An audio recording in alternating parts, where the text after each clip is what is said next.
Mes frères, mes sœurs, bienvenue sur la chaîne, attachez vos ceintures parce qu'aujourd'hui on va parler de quelque chose qui va faire trembler tout le Maghreb et au-delà. On va parler de la plus grosse transaction militaire de l'histoire récente du continent africain, l'arrivée massive des Sukhoi Su-57 Félon, les chasseurs furtifs russes de 5e génération, en Algérie. Oui, vous avez bien entendu, l'Algérie vient de signer le contrat du siècle, et ce n'est pas une rumeur, ce n'est pas un fake, c'est du béton armé. On va tout décortiquer ensemble, source à l'appui, et vous allez comprendre pourquoi cette affaire change complètement la donne stratégique en Afrique du Nord et dans tout le Sahel. D'abord, remettons les choses dans leur contexte. L'Algérie n'a jamais été un pays qui fait les choses à moitié quand il s'agit de sa défense nationale. Depuis l'indépendance, l'armée nationale populaire a toujours misé sur une puissance de feu dissuasive, et ces dernières années, on a vu une accélération folle. Su-35, S-4 Sens, Pantsir SM, sous-marin kilo amélioré, missile Iskander, tout y passe. Mais là, on passe dans une autre dimension. Le Su-57, ce n'est pas juste un avion de plus, c'est l'avion qui fait baver toutes les forces aériennes du monde occidental. Radar AESAN 036 Bielka, furtivité tous azimuts, super croisière, capteur fusionné, capacité à emporter les missiles hypersoniques 15 AL en soute interne, c'est une bête de guerre. Alors, combien l'Algérie en a commandé? Les chiffres officiels ne sont pas encore sortis, mais selon les sources russes les plus fiables, on parle de 28 appareils dans un premier lot, avec une option ferme pour 14 de plus, soit 42 Su-57E, la version export, dans les 5 prochaines années. Le montant? Entre 7 et 9 milliards de dollars selon les équipements inclus. Oui, vous avez bien entendu, on est sur la plus grosse commande jamais passée par un pays africain pour des avions de combat, et probablement l'une des plus grosses commandes mondiales pour le Su-57 depuis son entrée en service. Mais pourquoi maintenant? Parce que l'Algérie a compris une chose que beaucoup refusent encore d'admettre, la guerre de demain, elle ne se gagne plus avec des MiG-29 ou des Mirage 2000, aussi bons soient-ils. La guerre de demain, c'est la furtivité, c'est la guerre électronique, c'est la capacité à frapper en premier sans être vu. Et là, je vais vous donner un détail qui n'a presque pas été relayé, les premiers appareils ne sont pas des Su-57 classiques. Non. L'Algérie a négocié une version spécifique, le Su-57M, avec des améliorations dédiées au théâtre africain. Radar plus résistant à la poussière du désert, système de refroidissement renforcé, et surtout, intégration directe des missiles air-sol russes et des drones de reconnaissance et d'attaque comme le S-70 Okhotnik. Oui, l'Algérie va recevoir en parallèle des drones furtifs S-70 qui seront pilotés depuis les Su-57, comme un véritable système mère-fils. C'est du jamais vu en Russie. Concernant la livraison, les 2 premiers appareils ont déjà quitté l'usine de Komsomolsk sur l'Amour il y a 3 semaines.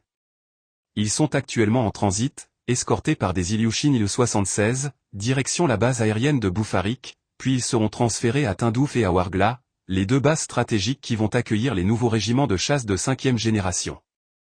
Les pilotes algériens, eux, sont déjà en formation avancée à Lipetsk, en Russie, depuis plus de 18 mois. On parle d'une élite, les meilleurs des meilleurs, triés sur le volet.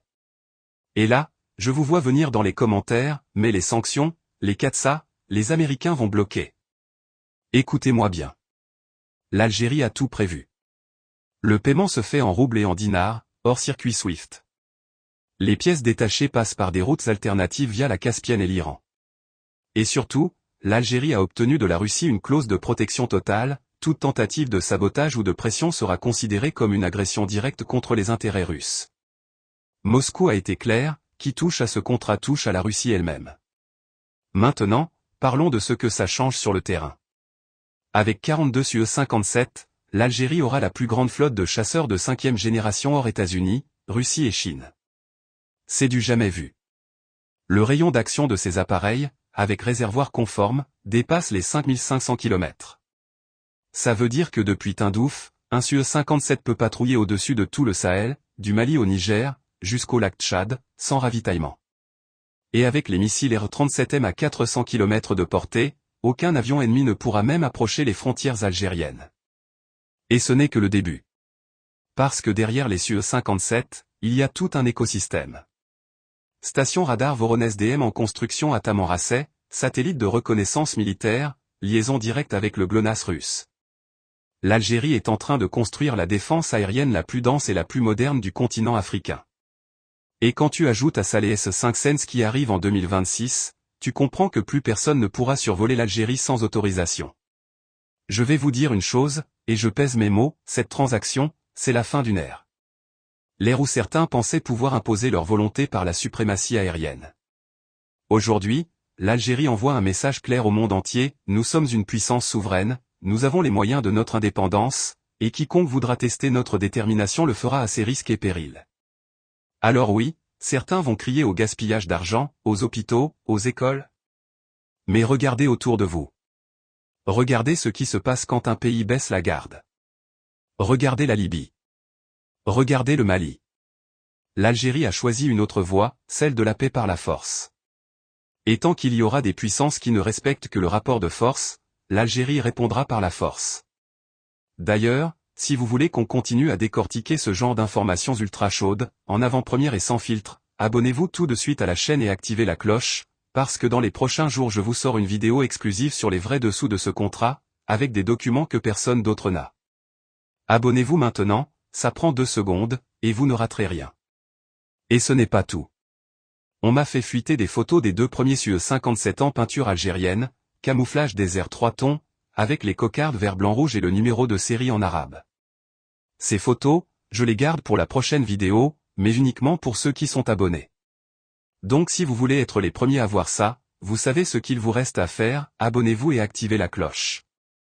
Et pour ceux qui doutent encore, je vous donne un dernier scoop, l'Algérie a déjà passé commande pour les moteurs de seconde génération AL51F1, ceux qui équipent les Su-57M russes, avec une poussée de 18 tonnes en post-combustion.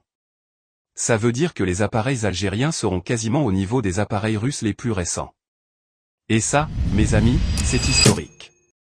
Franchement, quand je vois tout ça, alors si cette vidéo vous a plu, si vous voulez qu'on continue à parler sans langue de bois de la puissance algérienne, likez, commentez, DZ Power, en bas, partagez à fond, et surtout, abonnez-vous.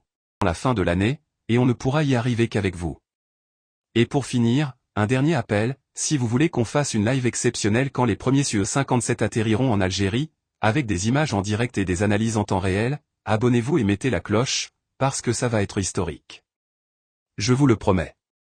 Merci à tous d'avoir suivi jusqu'au bout, on se retrouve très vite pour la suite, et n'oubliez jamais, l'Algérie d'abord, l'Algérie toujours. Taya